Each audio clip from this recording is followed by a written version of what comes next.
Good evening, everyone. I'm so happy that so many of you have joined us this evening for the Lee Bennett Hopkins Poetry Award Celebration for Children. My name is Carla Schmidt. I'm the director of the Pennsylvania Center for the Book. I'm so happy that we are able to celebrate this wonderful award for children. To begin with, I'd like to acknowledge three women who lead and support the Pennsylvania Center for the Book. Faye Chadwell, who is Dean of the Pennsylvania State University Libraries and Scholarly Communications. Mahoko Hoisoi, who is Associate Dean, and Betsaida Reyes, who is our new head of the Social Sciences and Arts and Humanities Library. So we're very pleased that they've always been very supportive of all of the literacy initiatives that we administer at the Pennsylvania Center for the Book. We appreciate every thing that they do to make sure that we're able to do our work. I guess in stellar ways. We're a small but mighty group. And so I thank also my team at the Pennsylvania Center for the Book for the work that all of you do. I'd also like to extend a special thank you and love to Charles Ajita, who he, along with the estate of Lee Bennett Hopkins, have ensured that this award is going to continue into perpetuity through the estate of Lee Bennett Hopkins, and Lee's legacy will continue in perpetuity. So the legacy that he left of poetry in the lives of young children will continue forever. Here's our dear Lee, who we miss terribly, but are so happy that we're able to carry on his work through this award. On the horizon is the 29th title to be named a Lee Bennett Hopkins Poetry Award. So this award has been around for quite a while. And we also have a selection committee every year of 5 people from across the United States. And I am so happy to say that we've had 36 jurors represented from the 50 states. So 36 states out of the 50 have been represented by people across the United States. And so there's 14 states that we're going to be looking for jurors from in the future. And we're so pleased that this award has been able to continue and that we are able to carry on Lee's wonderful and beautiful legacy.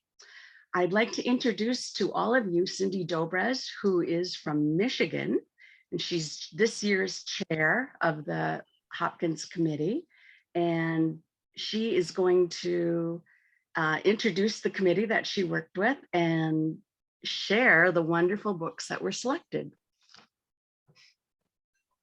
Thank you, Carla. Hello, I'm a recently retired middle school librarian and co-author of the bookendsblog.net and from Grand Haven, Michigan, and I am honored to serve as the chair of the 2021 Lee Bennett Hopkins Poetry Award. While I never had the good fortune to meet Lee, his poems and poetry collections were always important in my public school and my home libraries. I'd like to thank Carla M. Schmidt, Director, and Carolyn Wormuth, Outreach Coordinator, both of the Pennsylvania Center for the Book, for this opportunity and for their assistance and support throughout. I'd like to introduce the other 4 members of the committee. They were wonderful to work with. Tony Medina, author and professor of creative writing at Howard University, Hyattsville, Maryland. Marilyn Nelson, poet, translator, and children's book author, East Haven, Connecticut.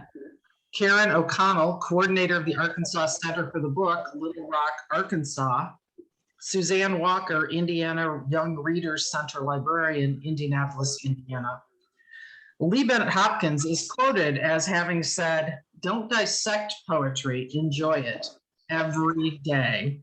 Our committee did enjoy poetry every day and enjoyed reading and rereading poetry for months last year. I am so very grateful to Karen, Marilyn, Suzanne, and Tony for their dedication and enthusiasm for the task. There were so many fine poetry books for children, middle grade, and teens in genres and formats published last year, making our job both very delightful and very difficult to select the very best.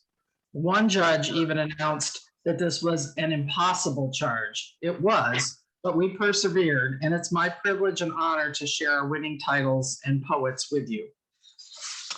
Our committee selected 2 honor titles this year. The first is Ice, Poems About Polar Life, written and illustrated by Douglas Florian, a previous Lee Bennett Hopkins Honor Book winner, published by Holiday House. Climate change warnings and information about the poles and the animals that live there are delivered in both short pun-filled rhyming poems that play with language and in accompanying informational texts that provide more detail. Florian's illustrations created on paper bags are delightful and will appeal to children who may be inspired to create their own poems and art. Clever, witty, playful, funny, but also seriously informative. This is a book that broadens understanding of our natural world and deepens empathy. Here is one poem from the collection. Snowy Owl. I'm bright, I'm white, I'm quite a sight to see. Make no mistake, I'm no snowflake. You'd best be scared of me. My eyes can spy, my ears can hear. All creatures should stay hid. I quickly catch, I deftly snatch. I'm very talented. Douglas Florian, there are trillions of reasons the committee thought your book ought to be in mittened young hands everywhere, but your polar puns, narwhally rhymes, and frozen facts sealed the honor.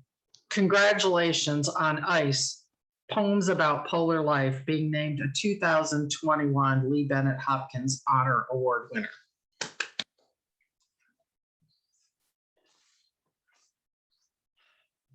Our committee selected a second honor book, Punching the Air, by author E.B. Zavoy and prison reform activist Yusuf Salam of the Exonerated Five, illustrated by Omar T. Pasha and published by Balzer Plus Bray, HarperCollins.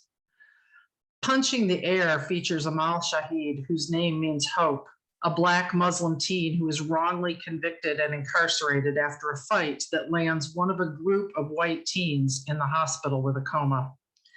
The reader walks with Amal through his trial, his verdict, his processing into the facility, and his subsequent battle for survival inside a juvenile prison system that is hardly designed for justice. Amal's passion for art and poetry bleeds onto the page as the authors deftly use the language and mechanics of visual art, especially the usage of famous artworks such as The Last Judgment, The Scream, Guernica, The Persistence of Memory, etc., in a way that is both subtle and integral. Readers will revisit this novel, finding more depth with each reading. Through evocative and passionate verse, the book helps the reader see inside an American system that appears to be failing us all. It depicts in a powerful way the emotionality of a teenage student and gifted artist who has been undermined through the school and justice systems, and his triumphant way back to his true self. As an example of the many squares, corners, and boxes with their hard edges in Amal's life, I'd like to share this poem, Cubism, taking place in solitary confinement. Cubism. Umi never made me lock myself away, stay in my room when I disappointed her. When the world spins, I shut out the voices. All she would say is, the sun will still rise. No matter how dark it gets in here, no matter how lonely I start to feel, I can still be the light. No matter how scared I get in here, I start to remember. My name is Amal, and Amal means hope, means there is still a tomorrow. But there's no future in these four walls boxing me in, so I punch the air. Shadow box with God, spar with all four of these corners as if they are all different versions of me. 90-degree angles of Amal, sharp lines like a barber fade, except I will never fade. I'm still here, still breathing, heart still beating like drums in some faraway place called home, home, home, home. E.B. Zavoy and Yusuf Salam, thank you for sharing your truths and your hopes with all teens who so desperately need to see themselves and their peers in poetry and art. Your book will help them discover their own truths and hope, and will encourage them to find their artistic medium to share their own voices.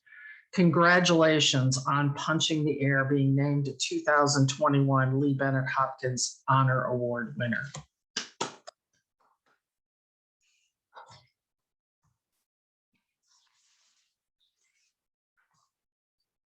And now, the winner of the Lee Bennett Hopkins Poetry Award for 2021.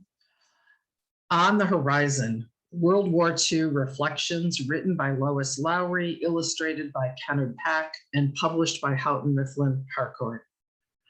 In spare and moving poems, Lois Lowry tells the tragic stories of the bombings of Pearl Harbor and of Hiroshima and the lives lost and changed from war.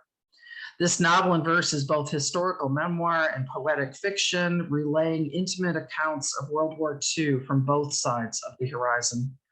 Inspired by the author's own childhood in Hawaii and later in Japan, history, memory, and cultures connect through children, soldiers, civilians, and everyday objects such as watches, bicycles, and dolls.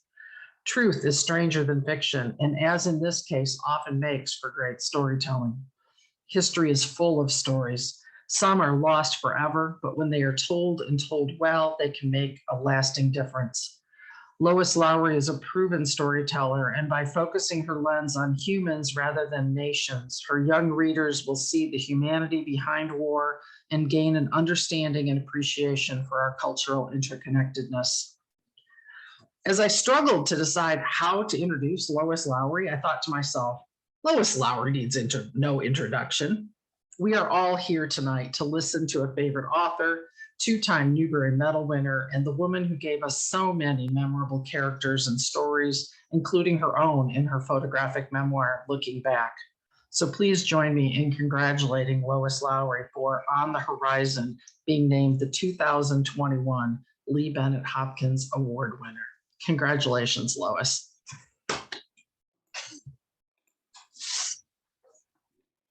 Thank you. There I am. I love that picture of me and Lee. I used to see him at least once a year for lunch, and that must have been at one of those lunches. I miss him still. And Charles, I miss you too. I hope we see you this winter. Penn State has particular resonance for me. My sister and my brother both went to Penn State. I opted out. I was in the middle of the three of us. My sister was very glamorous, and I was always very jealous of her. I think I didn't want to compete. If you look back, if anybody's old enough to look back at a Penn State newspaper in probably 1954, you'll see my pictures, my sister's picture. She was one of the court of the homecoming queen at Penn State. How can you compete with that when you're the winner of the 9th grade Latin prize? At any rate, it's a pleasure to be with all of you tonight. I don't know where you all are, but I bet some of you are in State College or University Park, whatever it's called these days. I've been there a number of times, and I've brought some pictures to show you having to do with the book, but I'm now reminiscing to myself, and so I want to tell you a story first. And this is probably, I'm guessing 25 years ago, and maybe there's somebody in the audience or somebody there at Penn State who could come up with the year. But I was there for one of your wonderful events, and my brother, who, as I say, had gone to Penn State, drove up from Virginia, where he lives, and joined me. And we stayed at, is it the Nittany Lion Inn? And I went off and did my book-related things during the day. And I met my brother back at the inn in the evening and asked him what he had done. And he said, "Promise you won't laugh." And I promised. And he said, "I went to the organic chemistry building and put my hands on the brick wall and said, 'I exorcise thee.'" At any rate, that night, he and I were going out to dinner. We had a reservation at a restaurant. And as we walked through the lobby of the hotel, we saw Ashley Bryan sitting there. Most of you know Ashley. Who in the world doesn't know Ashley? And I asked him if he had plans for dinner, and he didn't. And so we asked him to join us. Now, my brother, as I said, is a doctor. My brother didn't know who Ashley was, but when we sat down, when we entered the restaurant, which was a very rustic kind of place, good food, but it was decorated like a Pennsylvania farmhouse. I think the waitresses might have been dressed like milkmaids. At any rate, it was full of people, and we entered the restaurant and heads turned. And they turned not because of me or my brother, but because of Ashley, who is very tall and very handsome and is always very colorfully dressed, and was also the only Black man in the restaurant. So he stood out. We went to our table. We were shown by the hostess to our table. We sat down, and my brother said to me and Ashley, I guess he said to Ashley really, very politely, "And what do you do? I know what my sister does, but what do you do?" And Ashley began to answer. But of course, what Ashley does is hard to describe. And I interrupted him because I had seen him perform that afternoon. And I said, "Ashley, could you just say for my brother the Gwendolyn Brooks poem that you recited this afternoon? It's very short." And that's true. It's only 8 lines long. And frankly, I've forgotten the title, but the title's not important because when I suggested that, Ashley rose immediately to the occasion. And rose is not a misnomer. I don't think he stood up, but he lifted his arms and snapped his fingers.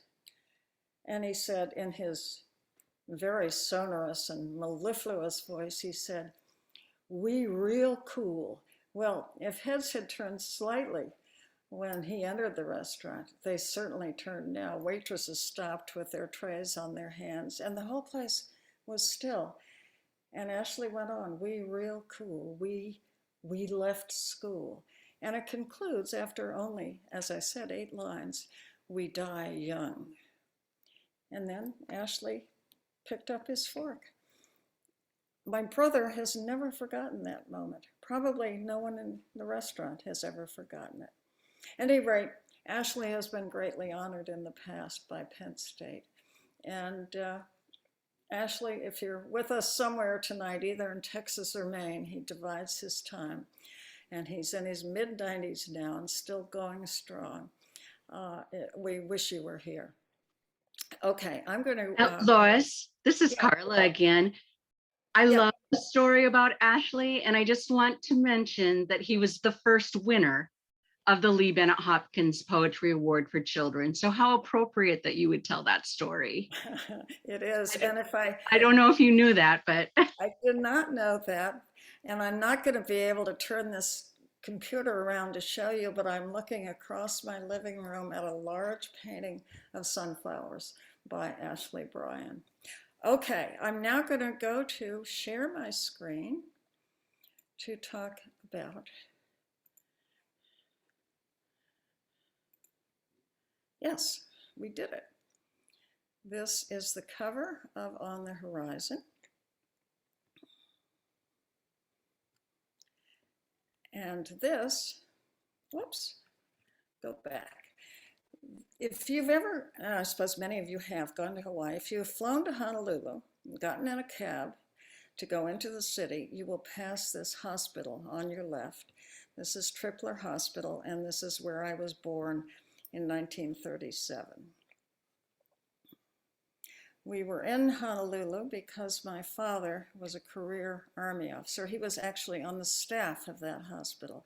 And for that reason, though I haven't put it in here to show you, I have a picture of me newborn. In those days, fathers weren't allowed in the delivery room with their cameras the way they are now. But my father was on the staff, so they let him in, and there's my photograph. I should have stuck it in here. Instead, I'm going to see if this works. I've never tried to do this before, to show a video. Yes, it's moving. This is one of the early poems in the book. It was an island of rainbows. My mother said that color arced across the sky on the spring day when I was born. On the island of rainbows, my bare feet slipping in sand, I learned to walk. I'm the little one here. That's my older sister with me. And I'm not barefoot that day because it's my birthday and they have me dressed up. But clearly I'm learning to walk, being a little clumsy at it. It was an island of rainbows.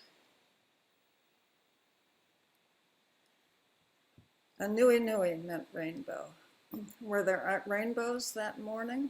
I suppose there must have been, bright colors as the planes came in. This, of course, is the morning of December 7th, 1941, when all of our lives changed. My grandmother visited. She had come by train across the broad land from her home in Wisconsin, and then by ship. We met her and heaped wreaths of plumeria around her neck. Aloha, we said to her. Welcome. Hello. She lived with us during my early childhood. She was a widow, and my mother told me that when they left Hawaii, my grandmother almost decided to stay, but instead she had other grandchildren and 2 daughters back in Wisconsin, so she returned, but she'd been with us for several years. I called her Nani. She took me down by the ocean. The sea moved in a blue-green rhythm, soft against the sand. We played there, she and I, with a small shovel, and laughed when the breeze caught my bonnet and lifted it from my blonde hair. This was a picture from a home movie, as the Learning to Walk one was, which I lifted out as a still photograph. But this was the picture that was the starting point of this book. I had seen this home movie maybe 50 times during my childhood because, of course, there was no TV. And when we got out the movie projector, it was a very exciting evening. Doesn't seem so now. But when I was grown and middle-aged, probably in my 50s, my father was aging, and I visited him once, and he mentioned that the old home movies were deteriorating. He opened one of the big tin boxes, and I could smell the smell of the film deteriorating. And so I took them back to Boston with me. They couldn't save it all, but they saved what they could and put it onto videotape. Those were the early days of videotape. We'd all just bought a VCR. And so I brought them home before I returned them to my father and put them into my brand new VCR. And I had friends over that night, and I made my friends, they've forgiven me for this, watch the videotape of little Lois on the beach with her grandmother. One of my guests was a Boston lawyer named John Devereaux, who had been for many years a naval officer. He was a graduate of the Naval Academy, and he had been a captain of a nuclear submarine. And when he saw this, all the other people, females in the room, said, "Oh, isn't that sweet?" But John's eyes were elsewhere, and he said, "Stop the video and rewind." It was new to us. We had to figure out how to do that and show the scene on the beach again. And so we did, and there it is. We played and giggled, calm, serene, and there behind us, slow, unseen, Arizona, great gray tomb, moved majestic toward her doom. It was John who spotted the Arizona there. He knew the silhouette from his own days in the Navy. And that began to haunt me, the fact that all those years ago, I had played on the beach, laughing, and behind me was a ship that carried more than 1,200 young men. And before very long, more than 1,100 of them would be dead. I didn't know what to do with that. But as I say, it haunted me. I thought about it a lot. And I began, after years had passed, and I'd continued to think, I began to do research into who was on that ship.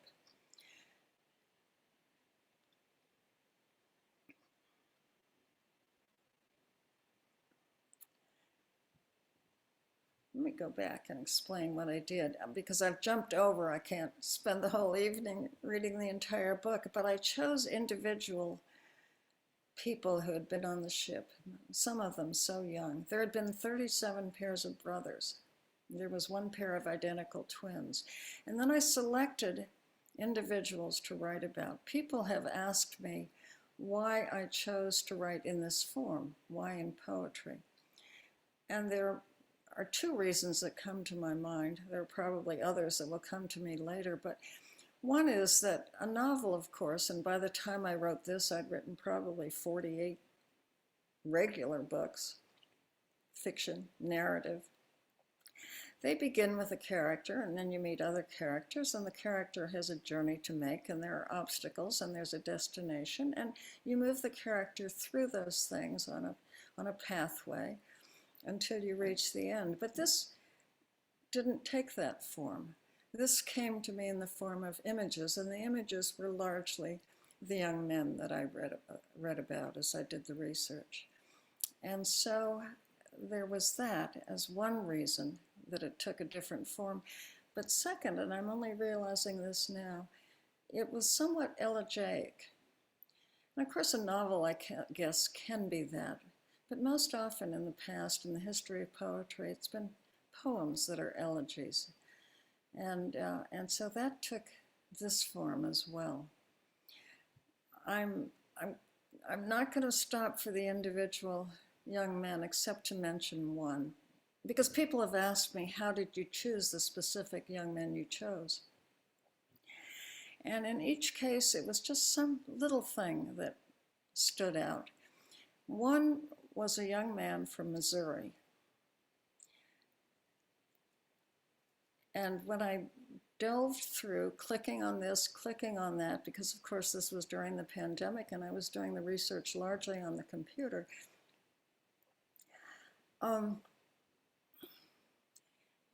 what struck me was a newspaper article that I came to.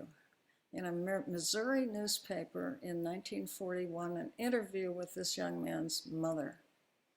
His name was James Myers.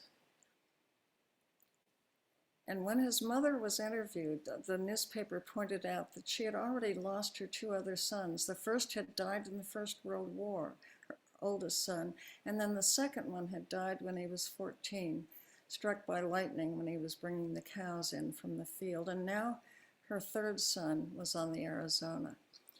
And the poem about James Myers concludes, she opened the telegram with dread.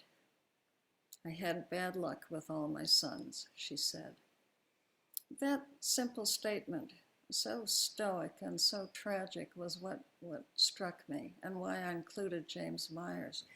Unlike most of the young men that I wrote about, James Myers had two children, and they're mentioned in the poem as well. And after the book was published, I got a letter from a man in his 80s in the state of Washington, and he said, I'm Jimmy. James Myers was my father. It was one more reminder of how connected we all are, which is one of the things that I was trying to do with this book, to show that connection. I was a child who played in the sand, a little shovel in my hand. I pranced and giggled. I was 3. The ship sailed past. I didn't see. I wonder, now that time has gone by, about that day, the sea, the sky, the day I frolicked in foam when Honolulu was my home. I think back to that sunlit day when I was young, and so were they. If I had noticed, if I'd known, would each of us be less alone? I've traveled many miles since then, around the world and back again. I've learned that there will always be things we miss that we don't see on the horizon, things beyond.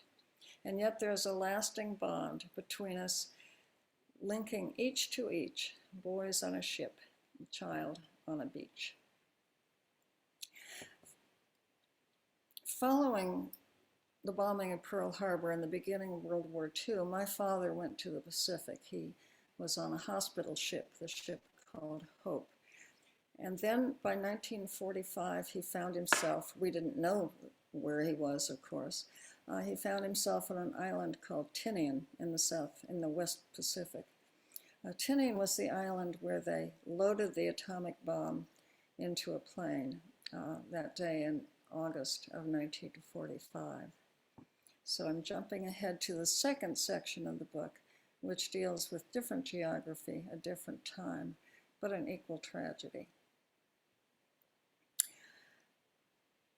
You can see where Tokyo is, and that's where my father ended up, on the staff of the hospital in Tokyo, but he had entered Japan immediately after the bombing through Fukuoka Dam in the bottom of Japan, and he was there until probably 1952. He was there a long time with an occasional leave when he came home, and then after a bit we were able to join him in Tokyo. Codenamed Little Boy, the bomb was placed aboard. The men were calm. They flew 6 hours. The skies were clear. They'd armed the bomb when they drew near. The plane was named Enola Gay. It carried a whole crew that day: George, Ted, Wyatt, Joe, Dutch, Jake. 6 hours to go.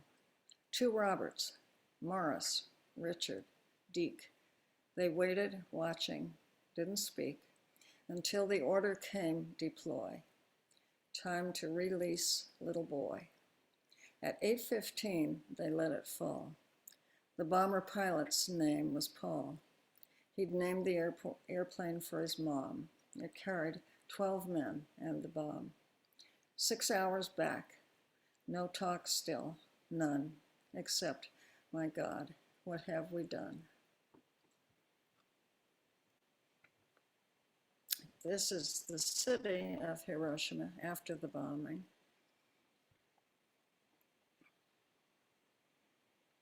This is me up in Tokyo with the maids, Terako-san, Ritsuko-san. I smile looking at them, and they're mentioned in one of the poems. I was very fond of them. They were part of our family for those years, and this is the house in which we lived.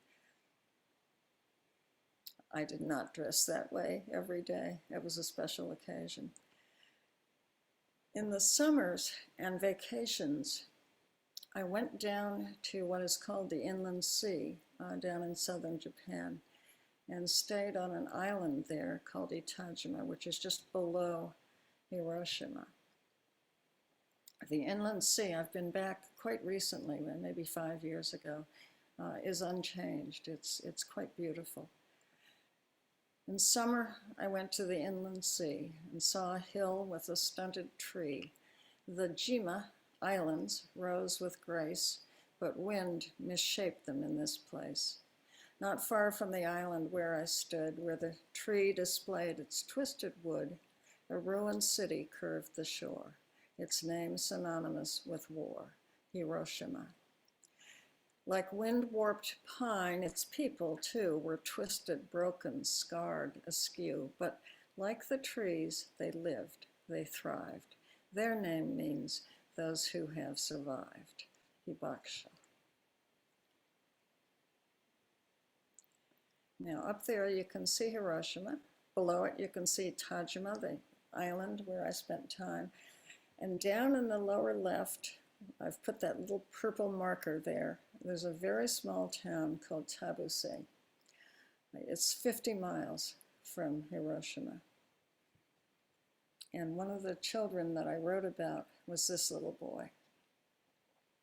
In a small town called Tabuse on August 6th, a summer day, a little boy, Koichi Sei, felt a shudder in the earth and saw the sky change. From Hiroshima, miles away, beyond the hills, beside the bay, on August 6th, a summer day, Koichi-san perceived the birth of something strange. Is this how it ends, the world, this way, on August 6th, a summer day? Morning light, a boy at play. It could, it might, it may. This is my bicycle, which my father had bought for me when he picked us up at the ship in Yokohama when we arrived and drove us to our new home in Tokyo. He told me that he had a surprise waiting, and it was a bicycle. I used to ride my bicycle around the streets of Tokyo. It was a very different city then from what it is today. Now it's like New York, filled with skyscrapers. But it was a ruined city then. And I was a introverted, observant child. I used to ride the bike past a Japanese school, and I would stop and watch the kids on the playground. One of those children was Koichi Sei, who had moved with his mother and sister up to Tokyo after the bombing. Beside a school, I paused one day and watched some children run and play. We were curious, I know that's true. Their eyes were dark and mine were blue. I braked my bike and watched them there. I saw them eye my pale blonde hair. They looked at me and I at them. So why were we so silent, mute, and shy? I smiled before I rode away, but never met Koichi Sei until so many years went by that he was gray-haired, so was I. I'd lived in his country then, and now he'd moved to mine. So when we met, his name was Alan now, we mused and pondered how from our horizons we had viewed a war begin, a war conclude. We were young, we were alike, boy in a schoolyard, girl on a bike. Many of you probably know that Koichi Sei, who, when he moved to the United States and took an American name, became Alan Sei. I met him when his book, beautiful book, Grandfather's Journey, won the Caldecott Medal. And we were together because my book, The Giver, had won the Newbery Medal at the same time. We had breakfast together, exchanged books, talked, reminisced, and discovered, finally, when he said, "Were you the girl on the green bicycle?" that our paths had crossed, but had then parted ways. And now we were back in the same place, and we've been friends ever since. At the beginning of this pandemic, Alan emailed me, he lives on the West Coast, and said, "We're in another war. This time we're both on the same side." This is Alan with his wife, Nikki, and me having lunch together probably 3 years ago in Portland, Oregon. Some of the friends that I've made through this world of literature and children are among the most treasured parts of my life. And here I am with another one of them. That's Lee. And hi there, Lee. I hope you're watching.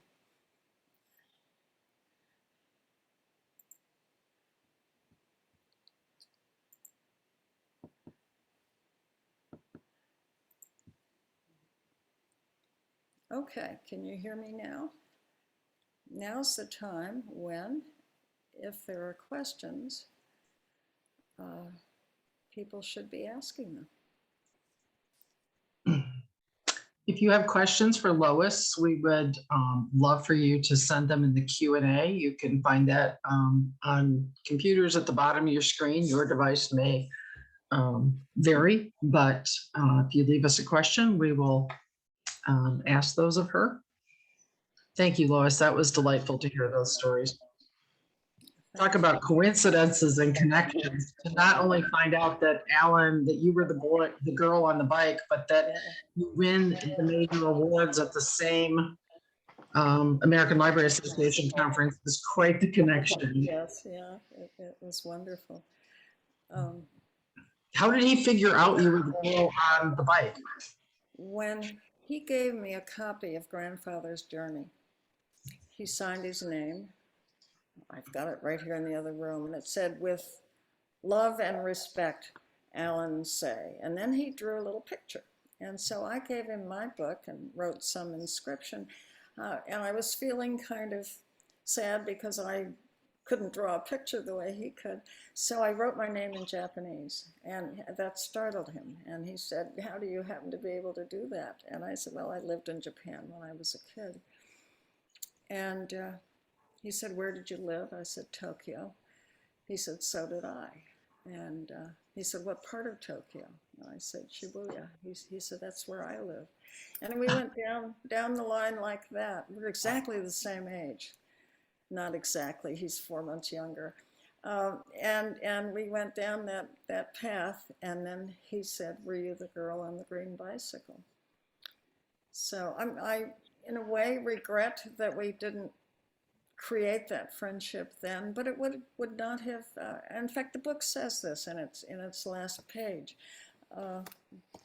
Maybe if there are no questions yet, I could read that one. It says, "We could not be friends, not then, not yet. Until the cloud dispersed and cleared, we needed time to mend, forget. We could not be friends, not then, not yet.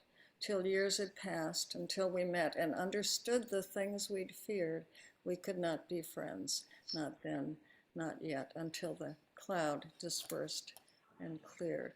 The illustration facing that page is a Japanese phrase, and I've forgotten what it is. I didn't write it. The book designer did, and I've forgotten what it means, but I'm sure it's very meaningful. I had hoped that Alan would illustrate the book. He wasn't able to. He had too many other commitments. And in fact, I had not met Kenard Pak. We were supposed to meet. When the book was published, we were supposed to do an event together in San Francisco, but of course the pandemic shut that down, and so we still have never met. Though we did an NPR interview together, and he sounds like a very nice man, and he posts beautiful pictures of his baby daughter on Facebook. There's a few questions here, Lois. The first one says, "Hi, Lois. I grew up reading your Anastasia books. Can you just talk about them a little? I love the scene where Anastasia writes a poem." Oh gosh, but it's relevant, isn't it? And I don't think Lee and I ever talked about that. Yeah, in that there are 9 books about Anastasia, and in the very first one, she's in 4th grade. She's 10 years old. And her father is a poet.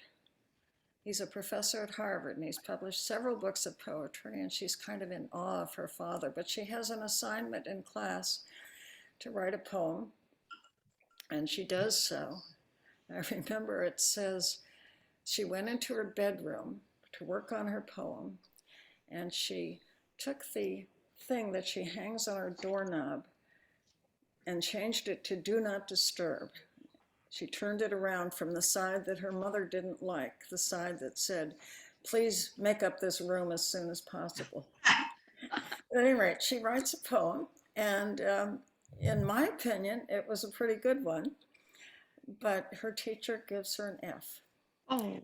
And it's because the teacher says, "Weren't you paying attention when I gave the instructions? This poem doesn't rhyme." And she confesses that no, she had not been paying attention. She'd been so excited about the prospect of writing a poem that she'd been thinking about that, and she had not listened to the overly strict instructions from Mrs. Westvessel, her teacher. So that evening, when her father comes home, she knows she has to tell him about the F, but she's very troubled at the prospect. But she comes. I haven't read this book in 20 years, so I'm really searching my memory. But she comes in, and she says, her parents are in the living room, and she says, "You know how there might be a little boy who wants to be a basketball player, and he really loves basketball, and he wants to be a professional basketball player, but he only grows to be 5 feet 4 inches tall, so he can't ever be a professional basketball player. And her parents stare at her and say, "What are you talking about?" And so she tried again, and she may have done something else in intervening, but then finally she says, what if a guy is a really good poet and his daughter wants to write a poem, but the poem she writes is terrible and it gets an F? And so he says, "Oh, let me see." And so he reads her poem aloud, and it actually sounds pretty good. And he takes his pen and he adds letters to the F and writes "fabulous." I had learned over the years, back when I was talking a lot to kids about that book, not ever to say to a class of 4th graders, "What letters might you add to an F?" That always turned out to be a bad idea. But anyway, that was the beginning of the first Anastasia book, and I'm glad you mentioned it. You can see that poetry was on my mind way back then. That book was published in 1979. Jimmy Carter was president, and his daughter Amy was the model for Anastasia, although Amy Carter never knew that. Oh. There's another question that says, "I've read so many of your books. Is this your first poetry collection?" And I'd like to tag on to that, asking if you, like Anastasia, wrote poems in your bedroom. I did, and now I'm going to give you a little piece of my history that I don't think I've ever described publicly before. When my father was overseas during World War II, and that was I began elementary school. I was born in 1937. I began school in 1943. And during that time, my mother took her children back to a small town in Pennsylvania, Carlisle, Pennsylvania, where her parents lived and where she had grown up. And my grandfather had a very good friend who was a man my grandfather's age, whatever age that would have been then, and he was a judge, and he had never married. He lived alone in a very elegant house, and my recollection is he had a manservant, a man who answered the door. But anyway, this gentleman, Judge Biddle was his name, took a liking to me because I liked poetry. And my grandfather read classic poetry to me, and I could recite some. And when Judge Biddle came to dinner, they would haul me out like an exhibition and have me recite poetry to it. And by the time before I went to Japan, I would say I was 10, I had written a little book of poems dedicated to Judge Biddle. And I delivered them to his house. It was a little notebook, the way a child would use. And the manservant took it and said he would give it to the judge. And the judge wrote me a lovely thank you note. And then, when I was in college, when I was at Brown University, sophomore, 18 years old, I got a letter from a lawyer in Pennsylvania telling me that Judge Biddle had died. And he had left me, the little girl who gave him a book of poetry once, he had left me 0.5% of his estate. That's a minuscule amount, but it was a lot of money to an 18-year-old girl. And probably he hoped that I would use it to go to graduate school and study literature, but no. I bought a pale blue Pontiac and drove to college and drove to California. So yes, I'd forgotten the question, but yes, I did. What's your first poetry collection? Was Yes. was this book on the horizon? Was this your first poetry collection? Was the real question? Yes, it's. I sidelined her. It is not my first published poetry. Now you're bringing back all sorts of memories. But when I was in high school, private school in New York City, all girls, small classes. I'm a junior in high school, and my English teacher is Miss Greta Osborne. And we had an assignment to write a poem. I suppose we'd been studying poetry. I've forgotten the details, but I wrote a poem and she gave me an A, which I deserved. It was a pretty good poem. And then she asked my permission to enter my poem in some kind of student contest. And I was very flattered and gave her my permission. And then my school was notified that my poem had won this contest. And it was published in a magazine. And that was very exciting, except that when I got a copy of the magazine and read my poem, which was called, I remember, December in the City, this being New York, when I saw finally a copy of the magazine and read my poem, I discovered that Miss Greta Osborne had rewritten it. Oh, no. She made it better. Maybe that's why it was so troubling that she had made it better. If only she had helped me to make it better. At any rate, that's just a memory that just came back to me because of the question. Lois, Helen Frost says thank you. And she also asks if you remember when and how you first met Lee. You know, I wrote his obituary, or I don't know if it'd be called an obituary. I wrote a piece about him when he died for Hornbook magazine. And I began it by saying I couldn't remember where we had met. We met so often. We would be at the same place, and we would always carve out a little piece of private time to go off and just chat for a bit. And I know I've been with him in Toronto, I've been with him at Penn State probably. But in his last years, when he was no longer traveling, but I still was, I would see him in Florida, where he lived with Charles, not terribly far from where we were in the wintertime. So we would always either they would come to our house with about an hour's drive, I think, is that right? Or we would go to theirs.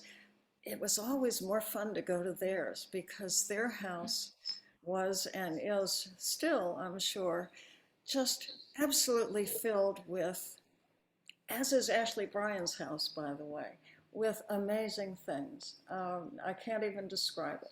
Our house is more traditional, but Lee and Charles' house was just filled with all sorts of stuff, art and stuff that you wouldn't necessarily call art, maybe a plastic Mrs. Santa Claus that plugged in and moved, but in their house, in their setting, it felt like art. So for the past some years, that's where I saw Lee, but I do not remember where we first met. There's another question. Thank you for all you've shared tonight from Nicole Marie Mayashiro. Has your perspective of your childhood changed since researching and writing this book? Oh, that's an interesting question. I am very, very connected to my childhood. Maybe because I re-enter it every time I'm writing a book for kids. I go back into my own childhood self. And so I don't feel as though my perspective has changed much because I've inhabited my childhood. I'm 84 years old and I still, inside myself, am 8 or 6 or 13. I can go there so easily. You know, the world changes, of course, in sometimes frightening ways, but my childhood is still there unchanged.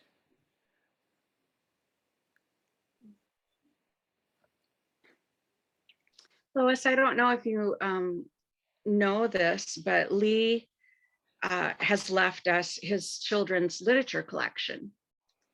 And you've probably seen the room where he had all of them. Yes. So we're looking forward to many, many boxes coming about. Oh, you haven't yeah, they're going to yet? be sent. They're going to be sent now in November. Well, I think you ought to start right now hiring 400 strong men to get those books into place. He had an amazing collection, and also amazing file cabinets filled with correspondence. And we have those. You have those, so you've We have seen those. them. They were sent earlier. So we're very concerned about them being in his garage with hurricane season. So we're Yes. happy that they're safely here. Yeah, I'm happy too. Yeah. And we believe that there'll be a number of scholars who come to use those materials, and that we're going to some wonderful articles and books that come from those materials. And you know, he was working right up until shortly before he died, though his health had clearly deteriorated. And I remember that not long before he died, he emailed me and said, "Could you please write me a reverential poem about a mouse, about a pet mouse?" And so I worked very hard on that, and finally got it off to him. I don't know if that's for a book that will ever be published, or that may disappear. Mm.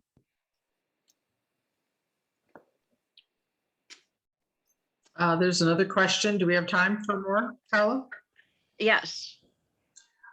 Did anything specific inspire you to reflect on and write about the time in your life when you lived in Hawaii and Japan? Had you been thinking about writing about it for a while? You know, ever since Alan and I discovered that connection that we had had as 11-year-olds, I had tried to think of a way to write about it, and I never came up with one. And then it was probably at a later point that I discovered that photograph of me as a small child with the Arizona in the background. And that began to haunt me. So I had those two things, both of them connected to my own young self, both of them in my brain somewhere, tucked away. And every now and then they would emerge and I would think about them again. And then I don't know what triggered finally my figuring out a way to use them and to use them together. I saw them as two separate things, and then suddenly they coalesced. I don't know how to describe it better than that. These things just happen kind of mysteriously often. Mm. It's so lovely. Lois, someone had written, and I think this is probably a feeling that all of us are having. It says, "No question, just true admiration and appreciation. This has been a beautiful event. Thank you." Oh, thank you. And you know, I ought to mention, I think, that in the past months, since this book has been published in particular, but it's also been connected to the pandemic, I have been doing Zooms with classrooms around the world, and many of them with Japan. I'm scheduled to do one, I think it's next week, in Tokyo, with a Tokyo classroom. And I've done them in Tehran, in Kathmandu, Istanbul. I've got one next week in Brazil. And what's interesting to me is that obviously I can only do it in places where the children are being taught English, because I don't speak those other languages. Although I tried when I was doing one in Tokyo. Oh, it was so stupid of me. Confession. When we concluded, it was evening here. It was dark outside. It was probably 10 o'clock at night, and there were all these kids, and so we were ending, and so I said, "Oyasumi nasai," and they all started to laugh. Well, it was, of course, because I had said something like, you know, "Good night, sleep well," and it was the middle of the morning there. But anyway, I mentioned that only because it's been so interesting. Romania, that was a place I did another one, to see that all of these kids, and they varied in age from, say, 10 to, in Romania, it was teenagers, all of them are concerned about the same things. There's so much more that connects us than separates us. And I'm not sure I understood that until I started doing this. We may That see reminds me, Oh. that reminds me of one of my favorite poems in the book, where as a child you misunderstand the compliment that you are beautiful and think that the woman has said she hates you Yeah, because of the nearness in the language. two And I words are very think, much you know, alike. Yeah, one of the powers of your book is showing us how similar we all are and how connected and how much we need to reach towards each other instead of pushing each other away. And that poem was a perfect example yeah, that as we struggle with languages that are different, yeah. but hearts that are the same. Yeah. You said that beautifully. Thank you. Yeah. What a lovely, I think that's a lovely way to end. I would like you to point behind you though, Lois, and show your award, your Lee Bennett Hopkins Poetry Award. There it is. It's Aw, very beautiful. so happy that you have it in your possession.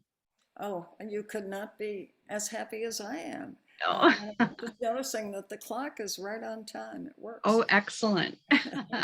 So thank you for a really wonderful evening, and we look forward to reading whatever's coming out next. Oh, yeah. I didn't talk about that, but scheduled for 2022, I have a new book coming out. So We'll be thank looking you forward for to having it. me there. Yeah, it's been lovely to be with all of you. Yeah, thank you for all of your stories.